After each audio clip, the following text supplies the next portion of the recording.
Donc, dans le document 1, nous devons déterminer le mode d'action d'une pilule combinée, autrement dit une pilule contenant des œstrogènes et de la progestérone. Pour ce faire, dans les graphiques qui vous sont fournis dans le document, on a mesuré les taux d'hormones produites soit par l'hypophyse, donc la FSH et la LH, soit par les ovaires, autrement dit les œstrogènes et la progestérone. Les graphiques ont été enregistrés dans deux situations différentes.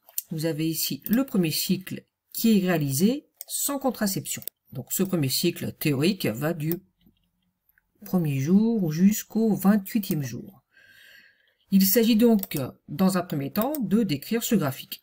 Et pour ce faire, vous allez indiquer l'évolution des taux d'hormones FSH et LH au cours de ces 28 jours du cycle, et en l'occurrence, insister notamment sur le moment où les pics de LH et de FSH ont eu lieu. Donc repérez bien ce moment sur le cycle. N'oubliez pas de donner des valeurs chiffrées pour justifier vos propos.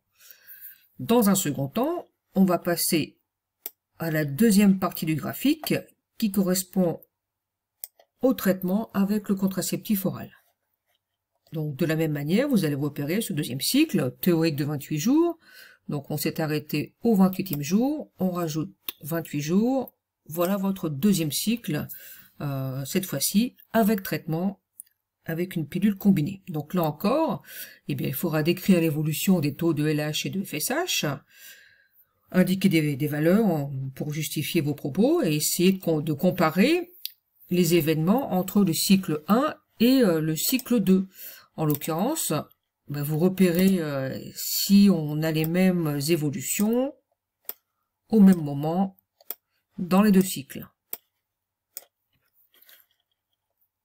En comparant les résultats de ces deux cycles, vous allez obtenir une première réponse concernant l'effet de la pilule combinée. Donc il faut indiquer quel est l'effet de cette pilule combinée et à quel niveau cette pilule va agir, sur quel organe cette pilule va agir. De la même manière, on va maintenant étudier l'évolution des hormones ovariennes sur le deuxième graphique. Donc faites bien attention, vous avez deux axes désordonnés différentes, une pour la progestérone et une pour les œstradioles sur la droite. Donc pareil, pendant le premier cycle sans prise de pilule contraceptive, comment évoluent les hormones œstradiol et progestérone. Donc vous allez de la même manière repérer l'évolution de ces taux d'hormones, repérez bien les dates à laquelle vous observez des pics, notez les valeurs de ces pics, donnez des valeurs chiffrées, et dans un deuxième temps, regardez quelle influence cela va avoir sur l'évolution de la muqueuse utérine. Même raisonnement pour le second cycle, avec la prise de pilule, regardez comment évoluent les teneurs en hormones ovariennes, et quelle va être la conséquence sur le développement de la muqueuse utérine. En comparant l'évolution des taux d'hormones ovariennes et de la muqueuse utérine dans les deux situations, vous allez pouvoir en déduire un second effet de la pilule combinée.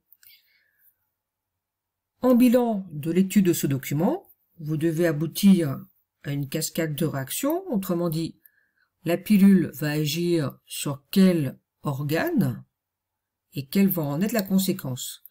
Donc reprenez votre schéma bilan du cycle ovarien vu en classe, indiquez comment la pilule agit au niveau de l'hypophyse, quelle va être la conséquence sur les ovaires, quelle va être la conséquence sur le fonctionnement de l'utérus. Donc vous devez bien avoir en tête comment l'hypophyse agit sur l'ovaire, comment l'ovaire agit sur l'utérus, autrement dit par l'intermédiaire de quelles hormones ces organes agissent les uns sur les autres. Et en parallèle, lorsque la pilule va intervenir, quelles vont être les modifications et quelle vont être la cascade de réactions qui vont se faire ou ne plus se faire.